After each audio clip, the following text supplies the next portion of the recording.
غلط محبتیں، غلط لوگ، غلط وقت سب کچھ انسان کے نصیب کا حصہ ہوتا ہے۔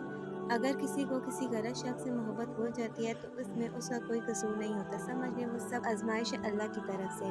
بعض اوقات کچھ ایسے غلط لوگوں کا ہماری زندگی میں شامل ہونا ضروری ہوتا ہے تاکہ ہم اپنے لیے کوئی صحیح راہ متعین کر سکیں۔ اس کا ہرگز مطلب یہ نہیں ہے کہ آپ کے نصیب میں محبت نہیں ہے یا آپ کا کوئی جوڑ نہیں ہے۔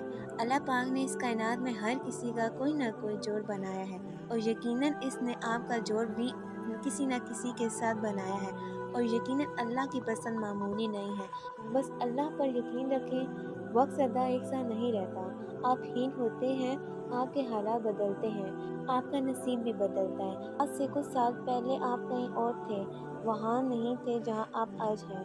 اس دوران میں آپ نے کتنے ہی راستے بدلے، کتنے ہی لوگ بدلے، کتنی ہی منزلیں طے کی، بالکل ایسے ہی سب آہستہ آہستہ ٹھیک ہو جاتا ہے۔ بس یقین رکھنا سیکھیں، آپ بھلے ابھی نہ جانتے ہوں لیکن وہ رب جانتا ہے، اور وہ جانتا ہے کہ وہ آپ کو کہاں لے جا رہا ہے۔ یقین رکھیں اس کا جاننا آپ کے جاننے سے بہت بہتر ہے۔